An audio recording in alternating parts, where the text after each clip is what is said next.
boys and girls, it's story time again. And today we're going to talk about the oak tree inside the acorn. I hope you know what an acorn is. It's part of the tree that's the seed of the tree. And an oak tree is something that we don't see here, but we've got lots of evergreen trees, and they're much the same. The oak looked at the world around him. Green hills rolled their backs in the distance. Bright daisies bloomed below him. Above him, a family of puffy white clouds floated through the blue sky. The world looked so big, the little acorn said to his mother. I'm just glad to be right here with you. His mother was a tall, beautiful oak tree. I'm glad too, my little oak. It's good for you to be here with me now, but when your time comes to go into the world, you'll be fine. I'll be afraid. Mother Oak hugged little oak in her strong branches. Within you is a great oak, little acorn. Just be the tree God made you to be. The thought of letting go and leaving the safety of his mother's branches was scary to little acorn, so he tried not to think about it. But deep inside, he knew that time was coming. One by one, his brothers and sisters had been letting go and saying goodbye. They had been afraid too, but their mother had assured them with the same words. Within you is a great oak. Just be the tree God made you to be. Each time he heard this, little acorn would look at himself and say, an oak in me? He was so small, it was hard for him to believe he could ever be a tree. The time to let go came soon. Sooner than little oak wanted. It started with a bump. He was resting one summer afternoon, thankful for the coolness of the shade of the leaves, when thud, the tree shook.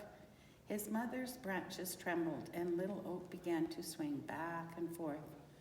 A farmer's pickup had accidentally backed into the tree trunk.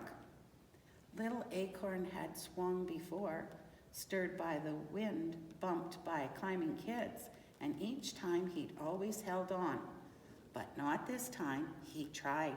He pressed his thin stem into the branch as hard as he could. It didn't work. He was heavier acorn than he used to be, and his stem began to pull away from the branch. Oh no, Mom. It's okay, little acorn, Mother Oak assured him. You can't hang on forever. It's time. You've got to let go. Down he fell, flipping over and over, softly slipping through the leaves until he bounced on something hard. He had landed in the back of a pickup truck. The truck vibrated and began to drive away. It's okay, little acorn, his mother called out. Within you is a great oak. Just be the tree God made you to be. Little acorn barely heard the last few words. The truck was already moving down the road, going somewhere. He just didn't know where. As the truck bounced, so did the acorn. Ouch, he said, this is rough. It gets better, he heard a voice say. Rolling over, little acorn looked up at a young tree. Who are you? He asked. I'm a new little orange tree on my way to be planted. What do orange trees do? Asked the acorn. By now the road and the ride was smoother. We grow oranges. Oh, answered the acorn. He didn't know what an orange tree was, and he was just about to ask when the truck slowed to a stop.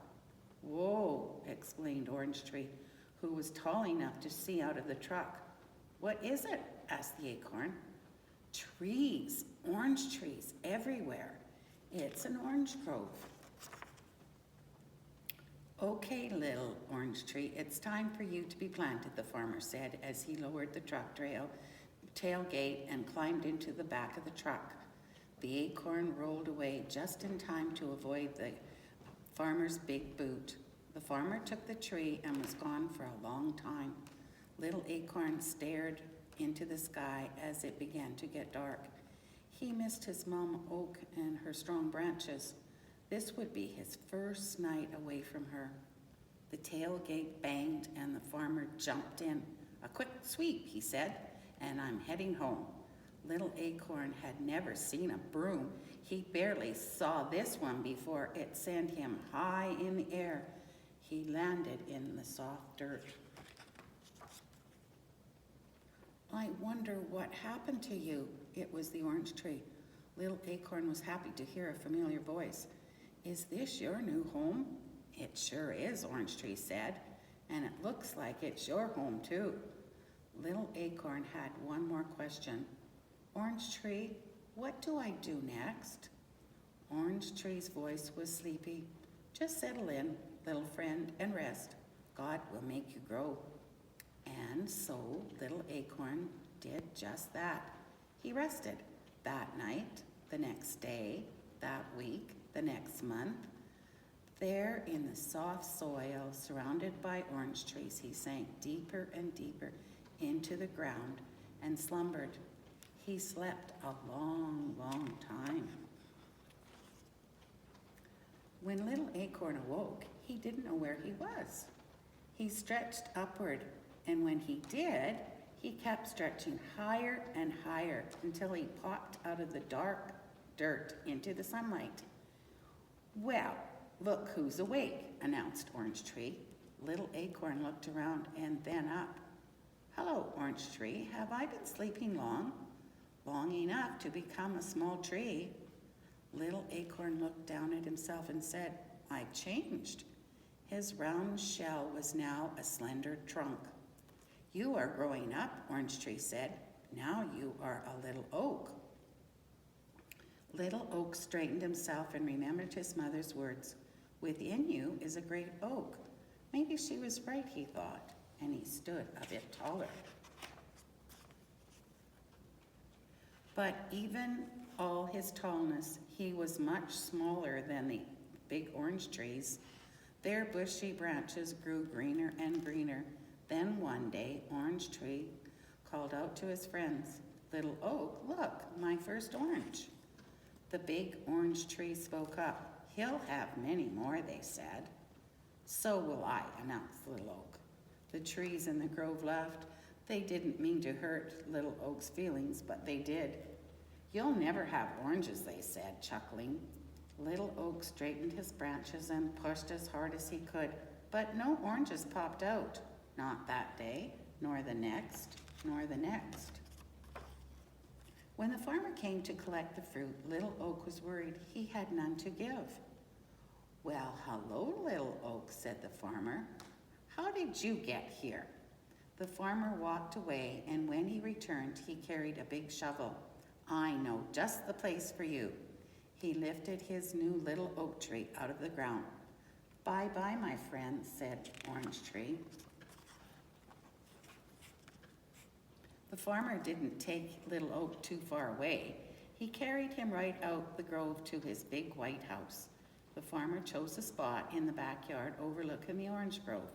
"Let's see how you do here," he said. Then he dug a deep hole and set Little Oak inside it. He placed dirt around Little Oak and pressed it tightly around the tree roots. Little Oak liked his new home. For the first time, he stood taller than almost anything else around him.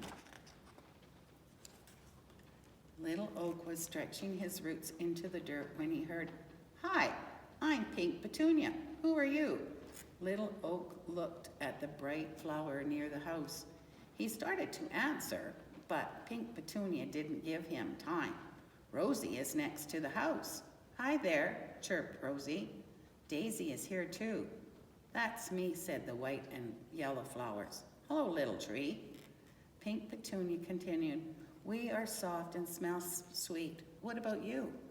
Little Oak didn't know how to answer. He knew he had no oranges. "Do you grow flowers?" Pink Petunia asked. Little Oak never remembered seeing flowers like roses or petunias on his mother.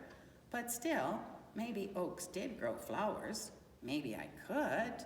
Maybe that is what I'm made to do," he answered. So he tried. As hard as he could, Little Oak tried to grow flowers like his friends could grow. As the sun grew hotter, they unfolded into a rainbow of pinks, reds, and yellows. Little Oak, however, just grew taller. As the days grew longer, his roots grew deeper. Every day, he tried to grow colorful flowers, but he never could. Pink Petunia could, so could Rosie, so could Daisy, but not Little Oak. Finally, Little Oak decided to rest. His branches were tired and drooping. His leaves were dropping. Even the flowers were sleepy. "We're going to rest now, Little Oak," said the flowers. And they did. The skies grayed and the days shortened and the whole garden slept. While Little Oak slept, he dreamed. He dreamed of his days as a little acorn on his mother's branches. Deep in his sleep, he heard her voice. "Within you is a great oak. Just be the tree God made you to be." When the sun warmed the branches, Little Oak awoke. Only he wasn't so little anymore. He could see farther. He had grown taller and wider. The wind didn't bend him as much. His branches were as big as his trunk used to be. Little Oak was becoming Big Oak. Many years passed, and each year he grew bigger and wider, wider and bigger, until everything in the farmyard looked up to him. So this is how he started, and these are the days that went by in the years before he's tall, just about as tall as the house. Now Orange Tree and the flowers called him Big Oak. He spread his big branches and looked around. Orange trees were taller too, but not as tall as Big Oak. Big Oak was taller than all his friends. They were wide, but not as wide as Big Oak. He was the tallest. He was the widest. But he still wondered what he was supposed to do. He couldn't grow oranges or flowers. He just grew bigger, and he didn't know why. Big Oak was just awakening from a long winter's nap when a young farmer brought 2 ropes and tied them to the strong branches. Close by, a little girl watched. Rosie Rose was puzzled. "What is for Big Oak?" "I don't know," Big Oak answered, but he soon found out. "Can I do it, Daddy? Can I swing?" "Go ahead," urged the man, and the little girl with the bright blue eyes and the hair the color of daisy flowers sat in the swing. Big Oak felt the tug, but barely. He was strong, and the little girl was small. With her daddy's help, she swung forward, not too far, not farther, but farther the next day, and farther the next. By the time the sun was hot and the flowers were plentiful, she could swing alone, kicking her feet higher and higher until she could see the roof of her house. Then back she would swing, back until she seemed to go straight to the ground. Big Oak loved the sound of the little girl's laughter, her footsteps running towards him, her squeals of delight as she swung higher and higher in the sky. Yes, Big Oak loved little girl. When she swung, he stood strong. When her daddy built her a treehouse in the Big Oak's branches, Big Oak gladly held it. When little girl stretched out on the grass to watch the clouds float, Big Oak shaded her. She played on his branches, climbed his trunk, rested in his shadows, and together they grew. Each year, both grew taller. Each year, both grew stronger. When gray skies brought cold weather, Big Oak slept, and the swing hung silent, and the playhouse stayed empty. When the blue skies brought warm weather, they laughed and played.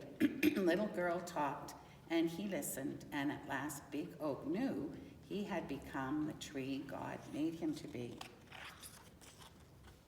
One day, little girl came to Big Oak with a little boy.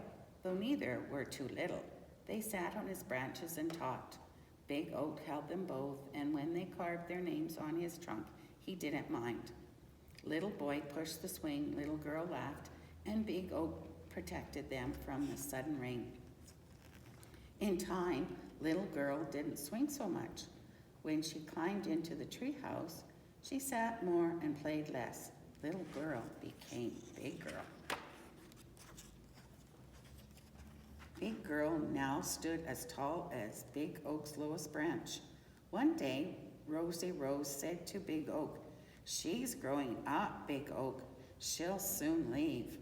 Big Oak didn't answer, but he understood.